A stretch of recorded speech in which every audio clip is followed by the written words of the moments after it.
further ado, I'm going to introduce Jessica Benzoni from the National Immigration Justice Center, Immigrant Justice Center. She is the Thomas L. Schaefer Fellow with NIJC's Asylum Project. She graduated from Notre Dame Law School and during law school interned with the Asylum Access in Oakland, California, and the Deal Resource Center for Residency and Refugee Rights in the West Bank. And so we're very excited to have her give us a primer on immigration law in Illinois. So, Jessica.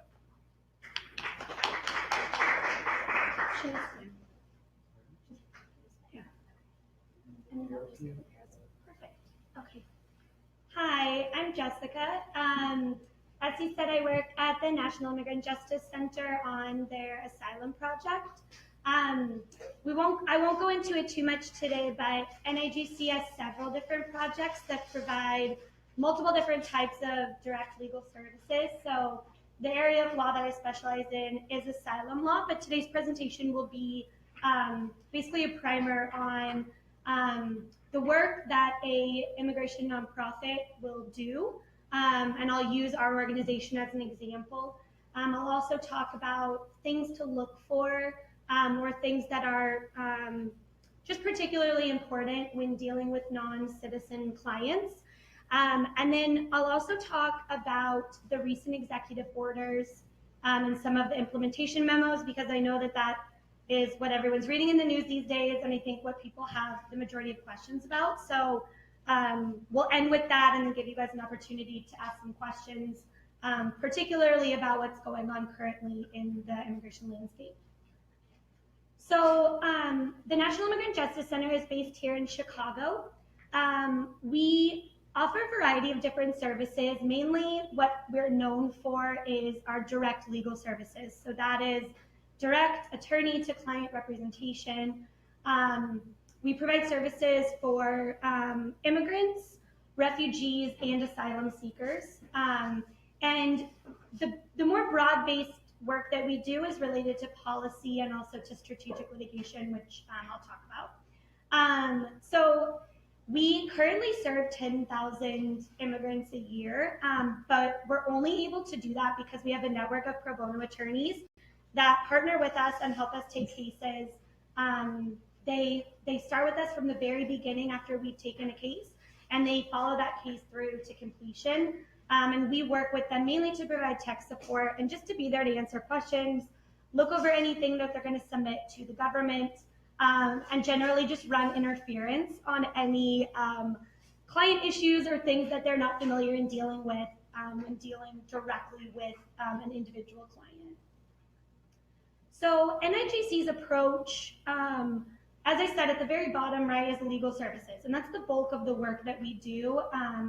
So that's anywhere from being present at the Chicago Immigration Court and educating individuals that we don't represent on their rights. We also provide free to low cost immigration legal services. So that would be anything from representing someone who's being held in immigration detention. That could be representing someone who wants to seek cancellation of removal, someone who's applying for DACA, someone who's applying for asylum, someone who's adjusting from a refugee to a green card holder, or someone who's seeking citizenship in the United States. So our legal service area is probably our most well-known and also the bulk of the work we do, and most of our employees work in that section of NIJC. We also do strategic litigation, and what that mainly is that we typically identify an issue that we see and where the law, we believe, has either incorrectly decided the issue or has yet to decide the issue. And we look for a client and a case that we think would be sympathetic and that we think would be the best case to put forward to create good case law on that issue. So we have a specific team that really just works in that area alone, identifying cases and then also pushing the cases through federal litigation. So that would be at all the courts of appeals levels. So even though we're in the Seventh Circuit, we have cases going on in courts of appeals all over the country. And then maybe one of the more lesser known things we do, but it's very impactful, is our advocacy work. So that's very broad-based policy change. We have 2 employees that work out of Washington, D.C., and the bulk of the work that they do is keeping abreast of policy issues related to immigration, writing those policy briefings, and then really just speaking with community organizations, but also elected representatives about the importance of these issues and hoping to really pass laws and create more systemic change. So those are the 3 areas in which NIJC functions and in which I would say some, but not all, immigration nonprofits will function. So this is something that we put together just for people to keep in mind what is typically going on for both people who recently arrived and then people who have been living in our community for a very long time. So recent arrivals here in the United States, as I'm sure most of you have heard in the news, many of them are asylum seekers. So those are people who are fleeing violence, either perpetrated by their government or by an individual or a group that the government typically is either unable but more likely unwilling to control. And it's because of that that they've literally fled to the United States in hopes of seeking protection. Asylum seekers receive no public assistance. So the second they get here, they are expected to provide their own way. So that's shelter, food, medical insurance, medical services. All of those things become their responsibility. If they come through our southern border, they can be they're often placed on ankle shackles, which are called ankle monitors, but the more appropriate term for what it is an ankle shackle, and or have regular check-in appointments with ICE. And that can be anything from multiple phone calls a week, in-person visits where they will have to travel to the closest ICE office to present themselves, or they will be visited at their home by an ICE official. Asylum seekers do not qualify for employment authorization for at least 6 months, but it now, because of current backlogs, it can often take much longer than that in order to get their employment authorization. So that means that when they get here, they cannot work for the first 6 months. And as I said before, they're receiving no public assistance. So a lot of that in-between space is for them to figure out.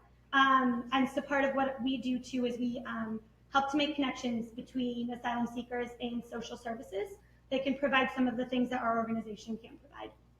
And asylum seekers are often caring for small children here in the United States but more typically, they have left family members behind, whether it's a spouse or other children. There's a variety of reasons for that. One can be if they came with a visa. Visas are expensive, as are plane tickets. And so sometimes they just can't afford to bring all their family members here at the same time. Other reasons might be that visas weren't granted for all family members at the same time. For families that are coming through our southern border, I'm sure you guys have all heard the route is very dangerous. And so a lot of parents are very wary of bringing very small children with them across the border, just not knowing what they're going to encounter along the way. So that's a lot of what we see is a lot of family separation in the asylum context.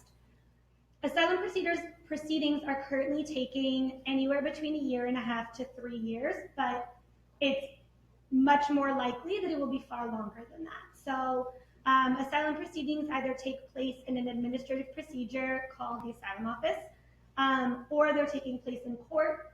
Both are incredibly backlogged. Court cases are now being scheduled for 2021. And asylum interviews at the asylum office are backlogged about 3 years. So asylum seekers are looking at a very long wait for the final adjudication of their case. Many asylum seekers are also detained, and those that are detained are often stuck in detention until the completion of their case. So the detained docket often moves quicker for that reason, but they are still forced to remain in detention until their case has ultimately been decided, and that would include an appeal. So if their asylum case is denied and they decide they want to appeal that decision, they will have to remain in detention until their appeal has been decided, which often is multiple more years. So asylum seekers can be detained but they are not allowed to be removed from the United States until their case has been decided, and that includes exhausting all appeals. Asylum seekers are probably one of the largest groups of immigrants that we're seeing entering the United States now, and that's why most of this information is particularly relevant to asylum seekers. For our more long-term community members, the majority of them have lived in the United States for years, and many of them have started families here in the United States. So the next point where it says many lived in mixed status families, what that means is that sometimes the parent lives in the United States without a form of documentation, but their children are US citizens. Sometimes the spouses have different statuses. So it's very common for families who've been here for a long time. For people who are placed in removal proceedings, there are ways that they can become eligible to apply for relief from deportation. We won't get into a lot of that, but there are forms of relief called cancellation of removal, both for lawful permanent residents and non-lawful permanent residents, that relates to how long you've been in the country, if you've committed any crimes, if you have ties to the United States, typically through a child or spouse that would experience hardship if you were removed. But that's something that is available to people who've lived here for many years. Sometimes they're also on orders of supervision or have regular check-ins with ICE, which I'm sure you can imagine becomes very cumbersome for, if you're doing that for 10 years and you live in Indiana and the closest ICE office is in Chicago. That means that you're coming to Chicago however often they ask you to meet with an ICE officer. You basically present yourself, sign a paper, and leave. But many of them still do that for years after they've arrived. As I'm sure you're all very aware right now, any interaction with law enforcement or the criminal justice system at all makes them a priority for removal. That can include something as simple as a traffic stop in which their license is run and they are showed to be either have a temporary driver's license, which indicates that they're a non-citizen, or they're driving without a license, in which case something as very simple as that can oftentimes put them into removal proceedings. If apprehended, and this is within the interior, right? So this is not at the border. This is within the United States.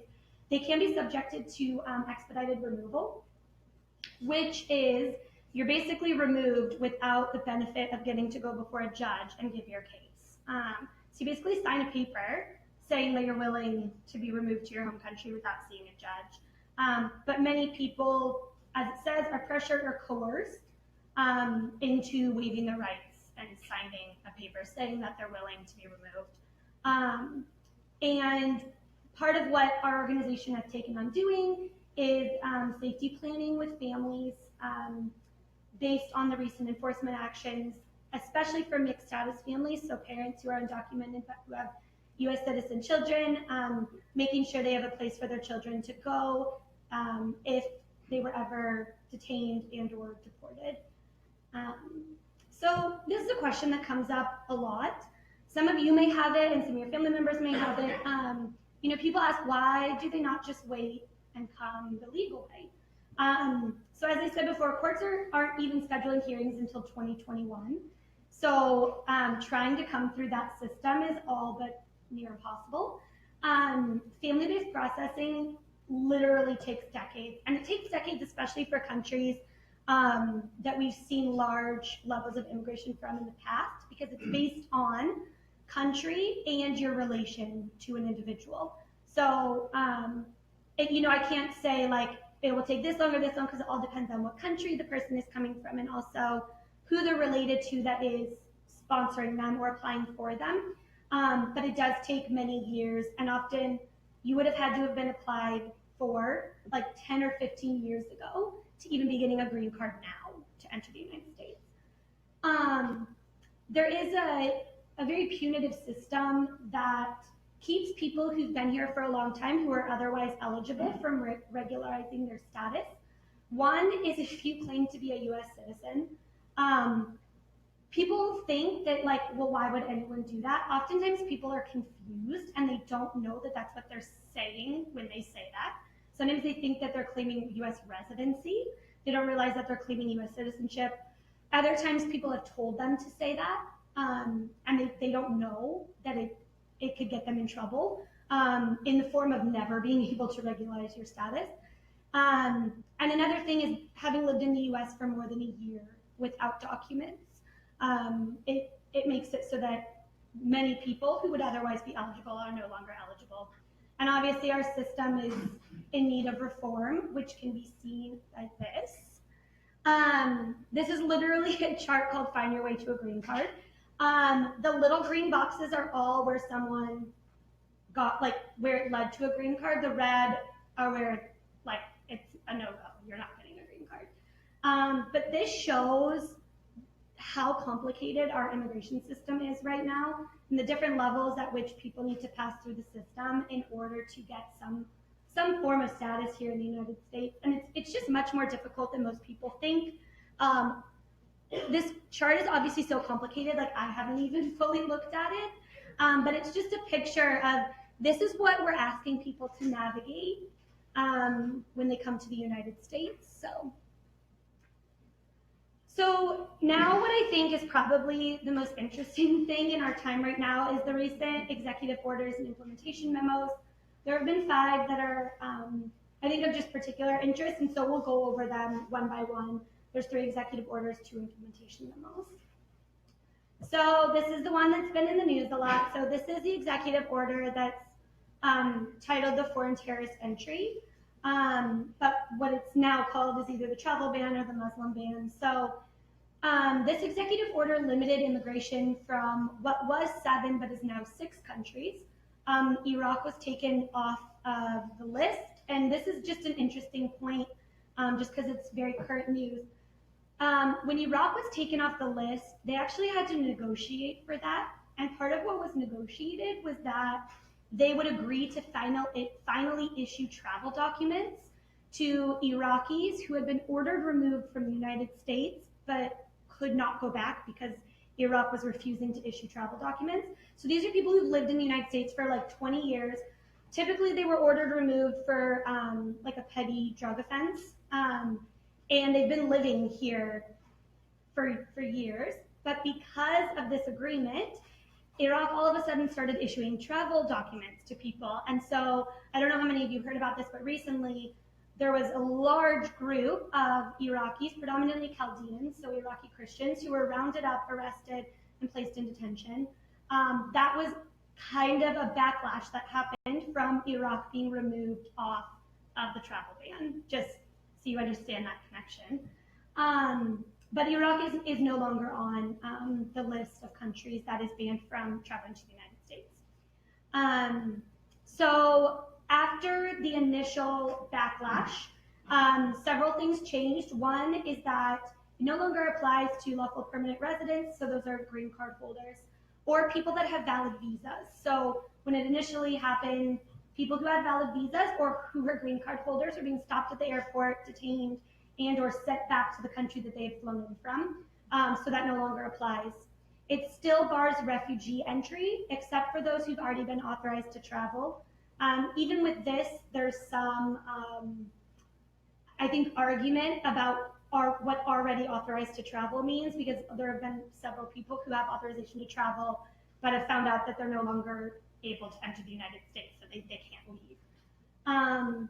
The revised ban went into effect in March, or would have gone into effect in March of this past year, but the implementation was stayed by a couple courts. I'm sure you've heard the case with Hawaii based on the refusal to allow in grandparents as a close enough link to the United States. Hawaii said that's ridiculous.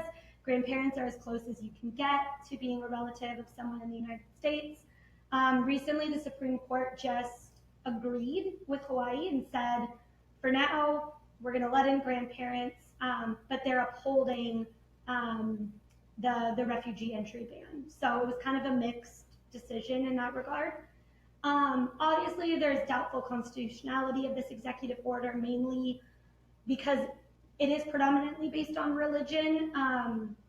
Despite the semantics that would say otherwise, the use of the word terrorist, we obviously know what's being implied when that word is used in the title.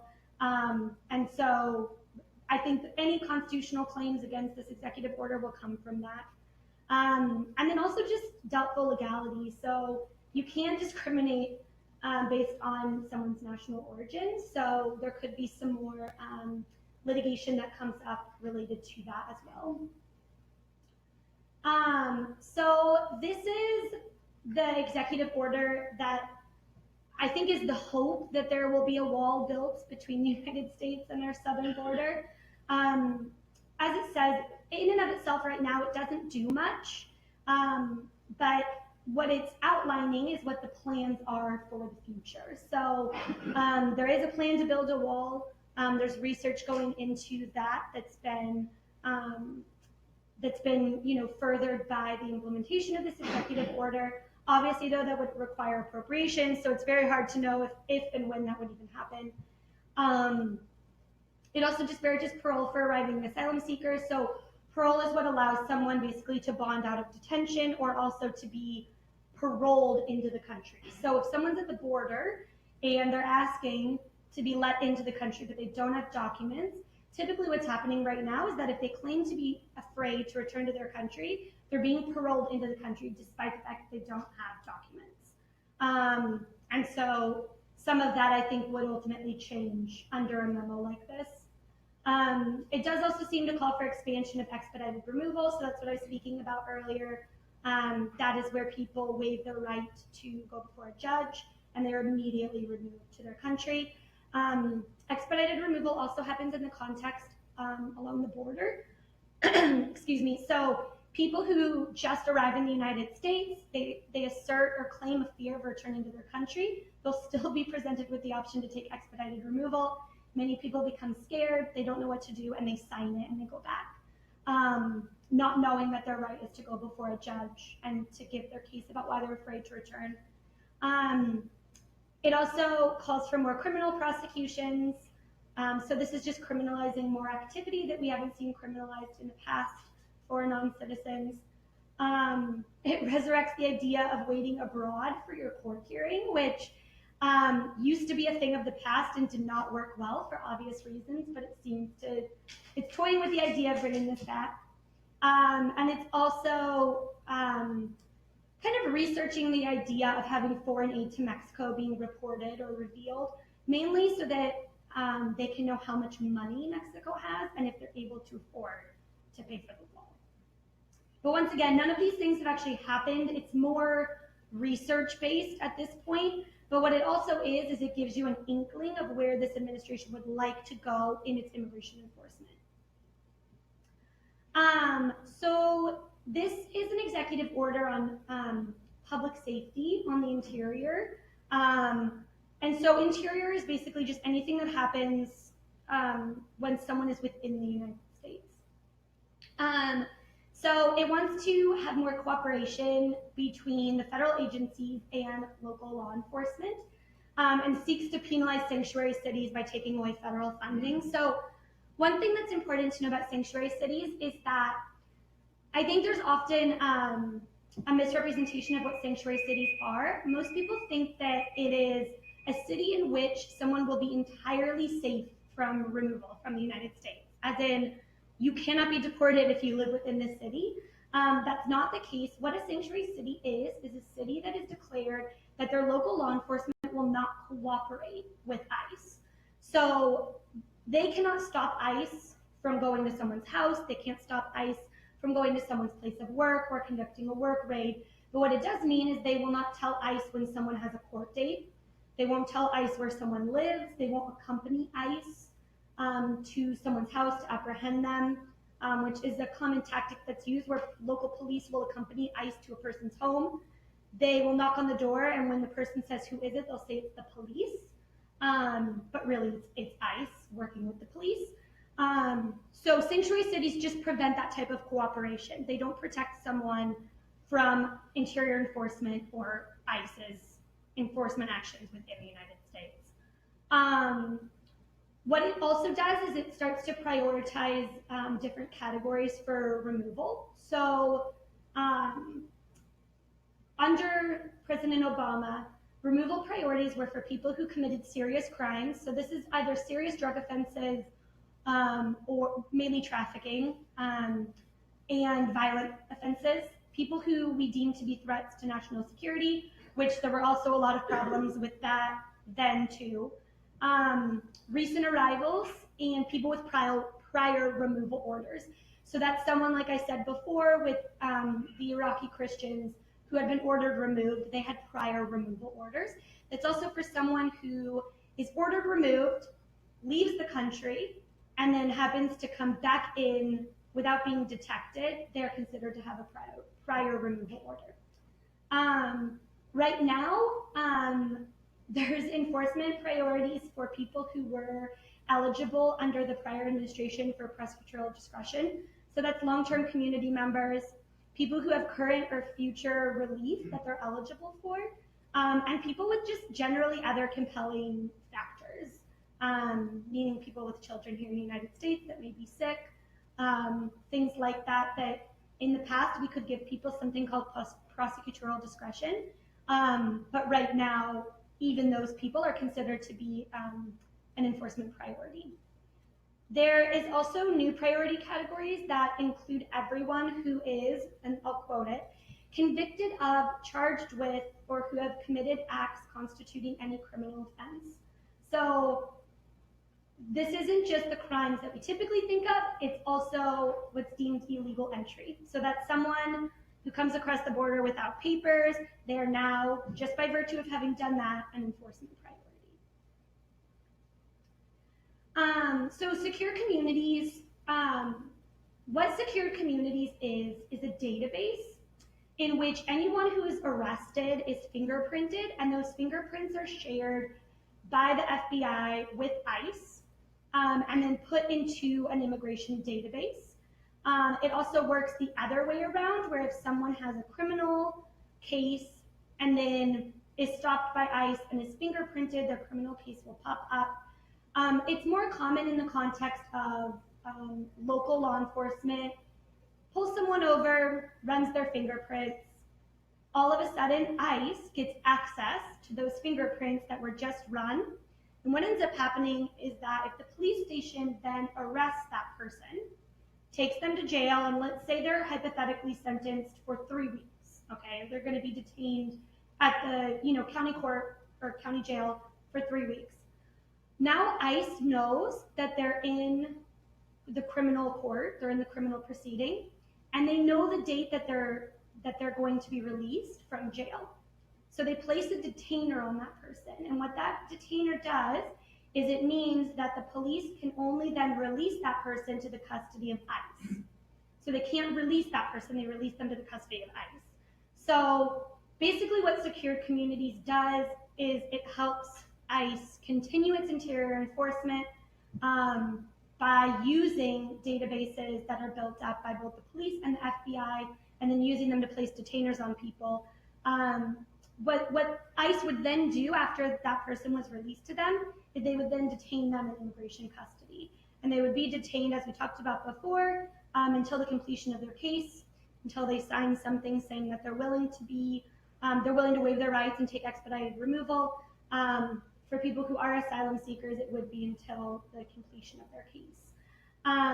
Obviously, there's a huge issue with detainers, and in many ways, Secured Communities is kind of the opposite of a sanctuary city. It's direct cooperation between local law enforcement, federal law enforcement, and federal immigration enforcement. And that's what the 287G agreements are, is that it gives states or localities, so like cities, municipalities, it permits its officers to perform functions of immigration officials in relation to investigation, apprehension, or detention of non-citizens. So it's basically just amplified cooperation between all aspects of law enforcement. And in Illinois, because there's something called the Illinois Trust Act, which I'm sure you guys have heard a lot about.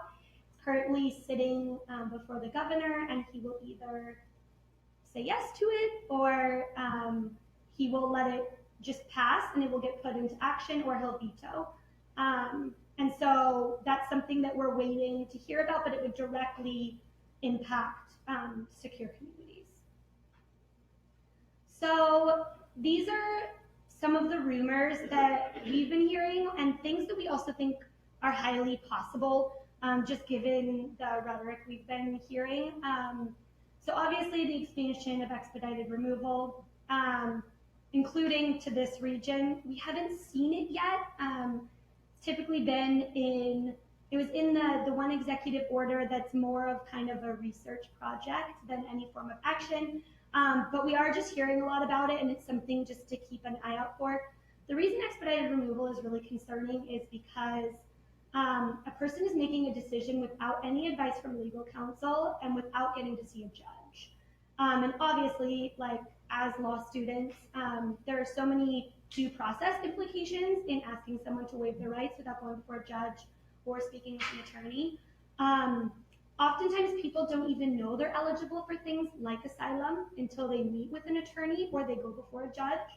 And so this keeps people who would otherwise be eligible for forms of relief from even knowing that they're eligible for them. There is also a draft executive order that's going around that's aimed at the use of public benefits by any non-citizen. So that is anybody who's not a citizen of the United States and uses public benefits at all. So that includes Medicaid, Medicare, anything that they use, like they'll be on the hook to pay back any public benefits that they received when they arrived in the United States. So it's still in the works. We don't know if it's going to happen. As it's noted here, we think it's pretty poorly drafted, and the likelihood of it being implemented is probably slim, given that I think there are probably more pressing things that they would push through first. Another thing that we're hearing rumors about and is concerning is children separated from their parents at the border. And this would be a whole family of asylum seekers that would be coming. We're not, as it says, we're not seeing this yet, but we are seeing where a whole family will come across the border. The women and children will be paroled into the country, but the father will be detained. And we're not entirely sure why this is happening to only the fathers, but it's something that we're keeping our eye on, mainly because predominantly what we're seeing is women crossing the border with children. And so if this really goes into effect, what that means is that up until this point, when we had the detention centers that ran along the border, mothers and children were being detained together in what was called family detention. So family detention was a word for women that came alone with children. So the concern is that for these families that come over together of mothers alone with their children, the mother will be separated from her children. And so that's something that we're keeping an eye on. Another thing that's recently happened that has happened since this PowerPoint was put together is that, and it was rumored for a while, but we're starting to see it, and we don't know if there's a correlation or if it's a coincidence, but there were rumors going around that parents of children that came across the border unaccompanied and then sponsored their children to be released from custody are now going to be targeted for removal. So what that means is that if a child comes across the border of the United States by himself, typically with siblings or cousins, he will be stopped at the border. He will be put into what's called ORR custody, Office of Refugee Resettlement. They will assume custody of him and he'll be in a shelter. And it's basically like what we think of as shelter, but there's also like a school and they play games and there's teachers that come and they're there 24/7. They all live together. They have to be sponsored by someone in order to be released from ORR custody. So parents, obviously, are sponsoring their children to be released, parents who already live here in the United States. And they have to get background checks and be fingerprinted, and all of their information is taken. There's home visits. But parents who are non-citizens have been doing this for many years, since 2014 when we saw the surge of unaccompanied children coming. And there hasn't been a problem up until this point. Now, all of a sudden, what we're hearing is that these very parents who sponsored their children are now going to get targeted for removal. So what's been created is a system in which children are directly responsible for the deportation of their parents. And the point of it, I believe, is to stem the flow of children that are coming across the border. Because if they know that that's what will ultimately happen to their parents, they won't want to come. That's the thought. We've seen this happen to a couple parents recently who were sponsors for their children who were in OR custody. Now, we don't know if they were targeted because they sponsored their children and that is how ICE got their name. But given the rumors, we think it's likely that there is a correlation, that it's not a total coincidence. But that's another possibility that we're seeing that we're just keeping an eye on. So these are some things that haven't changed yet, but are still on the table to change. So DACA, this is part of the DREAM Act passed by President Obama that allows for children who were brought here as children to receive deferred action on their cases, which means they'd be placed lowest on the totem pole of removal priorities. It gives people the ability to apply for a work permit and to receive a driver's license. And we were very concerned about this in the beginning of the new administration. That concern kind of went away based on some things that were said, but now we feel like it's back on the chopping block. So this is something that hasn't changed yet, but could possibly change soon. The sensitive locations memo basically says that ICE should not conduct interior enforcement in hospitals, schools, or churches. Now, this is a memo, so it's not law. So that means that ICE can still go into churches, schools, and hospitals. We've heard stories of people being chained to their hospital beds, definitely children being picked up right outside school. So it's a memo, but it's not law. So while it's still the guidance and what kind of the expectation, it doesn't mean that those places are entirely safe from immigration enforcement. And then parole guidelines for asylum seekers. As I said before, there's talk of that changing in that one memo that also has research on the wall. This is one of the things that has kind of been thrown out there as something that could change in the future. But for now, people who come to our southern border and ask to be admitted to the United States but don't have papers will oftentimes be allowed into the United States on parole, and that's still happening. So this is just something specific to DACA. DACA is not law. It's also an executive order, which means it can be repealed or modified by any president. Should it be discontinued, more than 40,000 Illinois DACA recipients and 700,000 nationwide would become an enforcement priority. They would lose their work authorization and they would lose their driver's licenses. And at this point, they have already affirmatively told the United States government that they are here, and they've told them where they live, and they've told them where they go to school. And so these people are actually at a very high risk then of being removed or being targeted for some form of interior enforcement. The other thing about DACA is that because the age at which most of these children came to the United States, they don't necessarily have an asylum claim because they weren't in their countries long enough to experience some of the things that cause other people to flee their country now. So that's why it's also especially concerning the thought that DACA would be repealed and that many of these people who've grown up in the United States and know nothing of their home country would be removed there under the repeal of DACA. And then obviously, since I'm speaking to a group of law students, in the immigration context especially, legal representation is the deal breaker. It's what decides pretty much if you get asylum or if you don't. Nationally, and these numbers change constantly, so please do not quote me on this, but nationally, people who apply for asylum and proceed without an attorney are successful in the low teens % of the time. So about 13% of the time they're successful. Most often it's lower than that, and that also depends on what court. Some courts grant much more liberally than others. With an attorney, your chances of success move somewhere between I'd say low 70s to 75%. So we're talking about a huge jump. Our organization's success rate is in the 90s, and that has a lot to do with the way that we vet our cases and the way that we choose which cases to bring forward. And this is, what I was talking about before too, in the expedited removal context, the importance of having a legal consultation. So 14.3% of individuals screened for DACA were actually found to be potentially eligible for another permanent form of relief. That shows the importance of speaking with a lawyer. Right now there's notarios which claim to be lawyers, but they are not.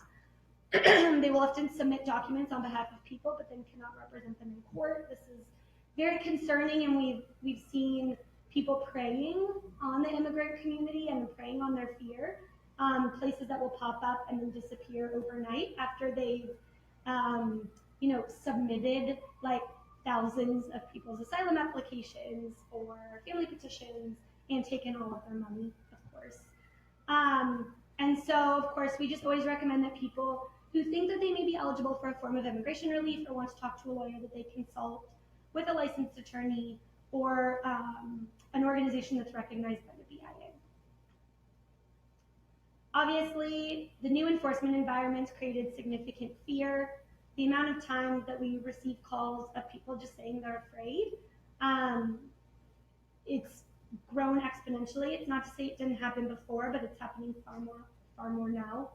And obviously we have serious concerns about enforcement actions taking place at people's homes, which is probably the most common way it's taking place right now, at people's places of employment, whether it be a workplace raid or otherwise, public places.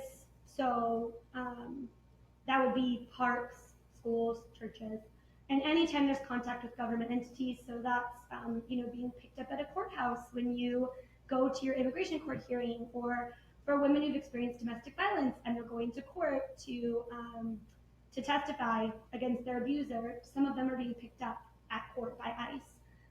And these are things that we're incredibly concerned about, and things that our clients are really concerned about as well. And just the need for safety planning, as I said before, families knowing what to do in case things like this happen, where to find the most important documents, how to memorize their attorney's phone numbers. Things like that are all part of what we're now dealing with as lawyers working within the immigration field. This is not relevant, neither is that, and I want to give you guys a chance to ask questions. So, yeah, do you have any questions about immigration generally or recent? Yeah. So I know that in the news, the big populations that are being talked about are Middle East or immigrants from the Middle East, and then also Latino or Mexican communities. Yeah. Do you find that these policies are affecting people who are outside of those populations as well, or not? Yes. Okay. Yes. I think those two populations are the most talked about purely because the travel ban directly affects one population. But the concern with the travel ban is that if it's ultimately successful, that it's expanded to cover much more broad populations of people. And so that's a large concern. I think, we see in the asylum context, there's terrorism-related inadmissibility grounds. It's called TRIG. And we see that happening for people in many countries. So they're using the word terrorist very broadly, and it often can be referred to any group that espouses political ideology that has ultimately led a small fraction of that political group to commit an act of violence. Or if the government the government of the country in which they live, if that government has labeled that group a terrorist group, usually because that group doesn't agree with their politics, we find that becomes an issue on our end too. Great example would be Turkey. There's the PKK, which is a Kurdish political party. They have been declared to be a terrorist group both by the United States and by Turkey. Well, there's another pro-Kurdish political party that the Turkish government doesn't like, and so they accuse them of being involved with the PKK. Now, it's Turkey's word against theirs, so who knows how it can get substantiated, and obviously Turkey has its own issues with that political party. But we'll find that our clients that are dealing with that issue, they have issues here with that. So in that sense, the terrorism-related issues can often go broader than just Middle Eastern countries or predominantly Muslim countries. I think a lot of the stuff that relates to people being paroled in as asylum seekers, we're seeing a lot of individuals from countries, predominantly Eritrea at the moment, but also Somalia and Ethiopia, who are not able to get visas to the United States. So they'll fly to Brazil or another country in South America, and they'll make their way up, basically making the route that our Central American clients make. And so the inability or ability to get parole at the border would directly affect them as well. And that's one of the largest populations we're seeing outside the Central American population that's crossing our southern border, are people fleeing Eritrea at the moment. And so, yeah, I think the issues are affecting many groups of people. And I think what we hear about some more than others, given the fact that it often affects some people more than others. But yeah, it's pretty broad enforcement. Yeah, of course. Yeah. And in regards to safety planning, Yeah. I know I know a lot of clinics say that's about like power of attorney for children. Yep. They left behind. Also, I saw the news report about getting dual citizenship for those children who have parents who are Mexican, because they are able to use services they get to work with them. Right. Mexico only with the citizenship. Do you have any tips or good insight as to what we should be thinking about when we feel like hosting clinics for some of these services? Yeah. Best practices maybe. Yeah. So I think the most important thing that we hear a lot of is like, what are my rights if ICE comes to my house, right? And the biggest thing that we tell people, like the number one in safety planning, is know your rights. Like, know what you do not have to do and what you do have to do. So you do not have to open the door to someone who claims to be the police or claims to be ICE. They have to give you a warrant, and they need to slip it under your door. If they don't have a warrant, then you can tell them they can come back when they get one.